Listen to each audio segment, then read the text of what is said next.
Hello everybody, it's Wyvern here with another bit of Total War Warhammer 2 Quick Match gameplay. This time around we are playing as the Beastmen against the forces of the Empire on the map Langui. So, for this composition I decided to go all Vanguard. It's not something I always do against Empire, it's something I decided to go sort of on just for fun, see what would happen. And so yeah, we brought Kazrak this once again. So I think I've been having some fun with Kazrak lately, been running him in quite a few comps. Normally I kind of dismissed him as Bad Lord, and I don't think he's the most competitive, honestly, but I've been having some fun with him, and definitely with his Bacon Chariot here, he can be pretty darn strong. So regardless, let's kind of look around. With Kazrak himself here, he is, of course, on his Chariot, so he's a surprisingly decent melee attack at 39. Granted, this is with Primal Fury, but it's with the high leadership. He's pretty hard to knock out of that Primal Fury state. He's a pretty strong combatant, so you can easily keep up there on the 39 melee attack, which is really solid for a Chariot. My melee defense is trash, but he's got 113 charge bonus, which is really monstrous. He's got 400 weapon strength, which with that charge bonus is just ridiculous. He's hitting like a truck. 100 armor, reasonably mobile, and then he does have 4,300 HP, and he's fairly cheap. He does also have Vanguard on the Chariot, which previously he did not have, and that's been a big buff in the last patch, or maybe right before the last patch. He does have Apocalyptic Vision, which is a cool AoE melee attack buff and leadership buff. Basically stand your ground and reversed. Scourge. Self buff gives him melee defense, melee attack, poison, really solid, and then deadly onslaught, of course. So really powerful lord. I didn't bother with dark melee in this one because with Empire, well, there's probably going to be a caster. Your chances of hunting him with Kazrak are almost nil. For my front line, it is pretty. I don't know what to say. It's mediocre, but that's all you can do when you're vanguarding. Goreherds on the flanks. In the center, we do have 4 Goreherds with shields. Anchoring the very heart of things is the Blackhorn Ravagers, who are basically a up-armored Goreherd with the trait from the Centigors that gives you perfect vigor. So they're really good for their cost, in my opinion. Now on the flanks, really the main kind of killing force here, we do have 2 units of Centigors with great weapons and Chaos Warrants with poison on one end. Same thing on the other, but one of the Centigors is the Sons of Goros. So some monstrous melee stats, lots of AP, decent stuff all around. They can definitely kind of shut down my opponent's backline. They can overwhelm heavy cavalry. If my opponent went heavy on, say, Reichsguard, I would be able to beat them down. And that's kind of what I'm gambling on. Most of the killing power being wrapped up there. If my opponent with great swords, which are a great pick in my opinion against Beastmen, at least against Bestigors and that sort of stuff, Centigors can shut them down. Finally, in the back, we do have a Bray Shaman of the Wild coming in once again on one of those Bacon Chariots. He does have access to Bray Scream, with the Vigor buff from Bestial Surge. He does have Devolve, he does have Mantle of Gorok, and then the Jagged Dagger. So cool stuff all around. Right as the battle begins, things are going to get hairy almost immediately, but for my opponent's composition, real quick, front line of Greatswords, definitely what I would recommend. I think they're a great choice in this matchup. They're backed by an Empire Captain who does have, I think this is sort of anti-heroes. Not the biggest fan of this item. I don't really think it's worth it. If you're running a captain, you're basically just running him as a support tool, in which case he's better off just sitting tight with your men, providing that AoE hold the line buff. Drop Foe Seeker, drop the anti-hero, sort of anti-hero. It's not worth it in my opinion, even though I think the Empire Captain can work otherwise.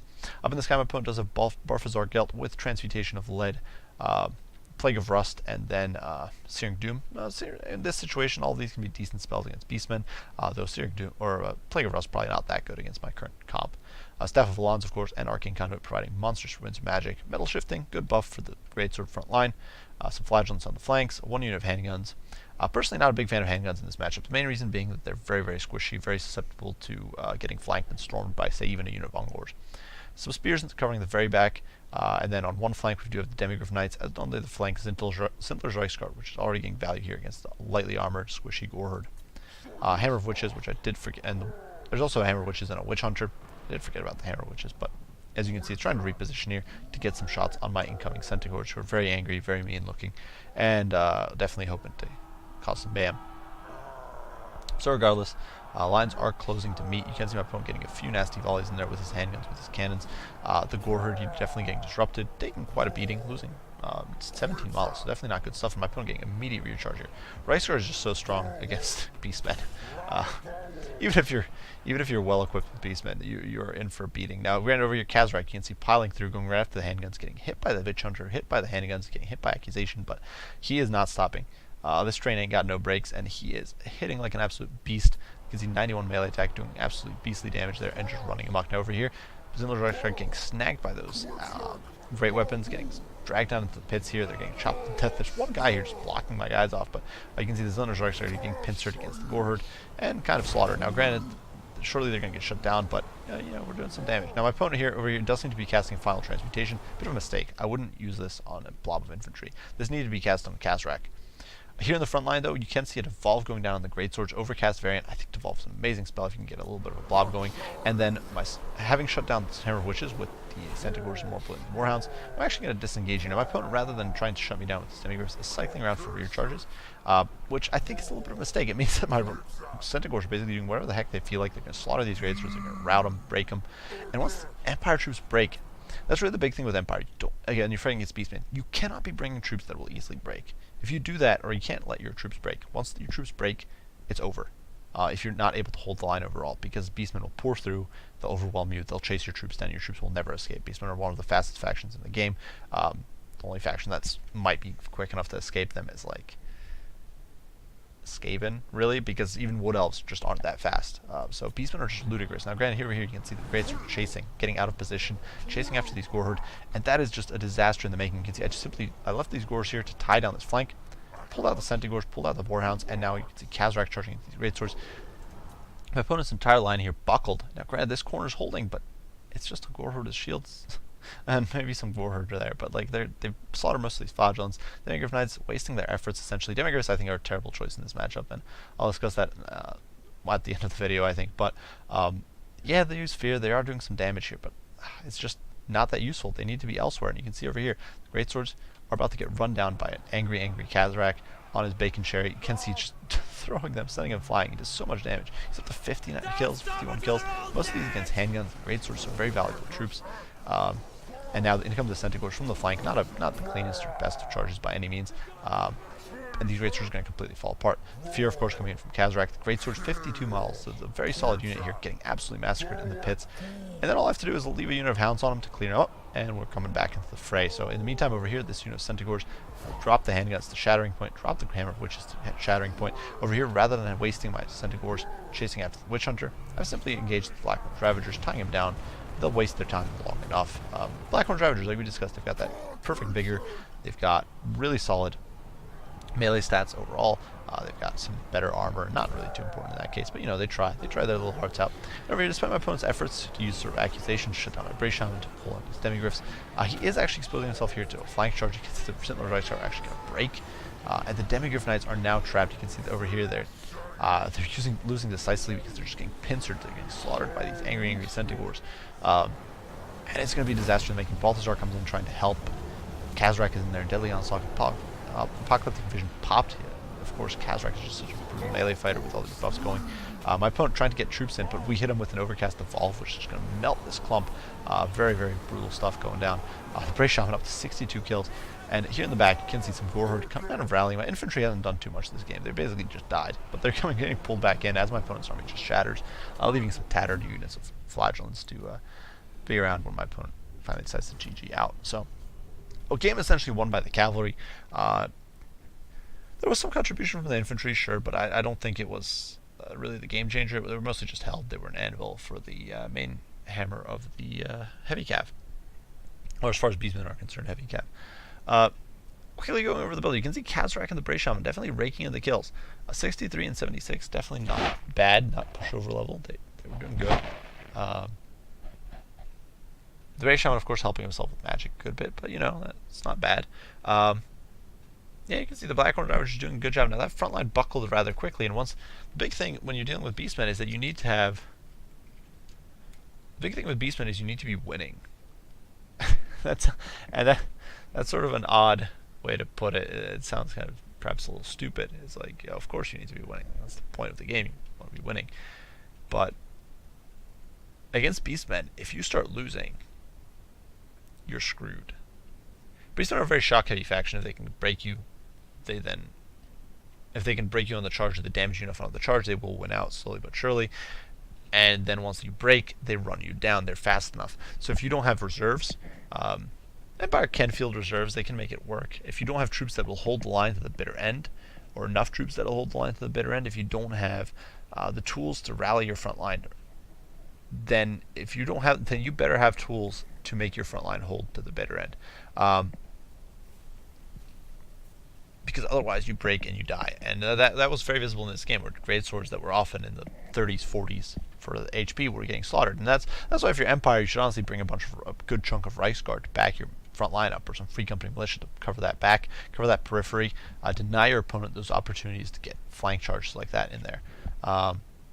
Great swords can dumpster, and you saw that in this game. That they did really well initially when it was just a straight up fight with gore herds and ungores or gun gorers and shielded gore herds. They'll do really well. They'll trade really effectively. They've got 95 armor. They've got AP. They've got, which is overkill, but the bonus versus infantry, decent amount of HP. They'll trade really effectively. They're not pushovers at all. They'll even trade well with Centigors, but let them get flanked. Let them get surrounded like that. Let them get hit by a devolve, and they are going to fall apart like a 9-pin. If you don't have some supporting magic in there, if you don't have some supporting troops in there. So that was, I think, my opponent's big mistake there. My opponent also had some odd choices in this build. With Beastmen, if you're bringing any shooting, you need to go incredibly heavy on backline support or covering, because Beastmen will go very wide. They can bring Ungors, they can bring Centigors, which are dirt cheap, they can bring Hounds, they can bring Harpies, they can bring all these troops that can breach your flanks and get it around. So really, my opponent here did an odd mix. He brought some shooting, but shooting that couldn't really take care of itself, and then he didn't really bring the tools to protect that shooting. A few spears isn't going to cut it.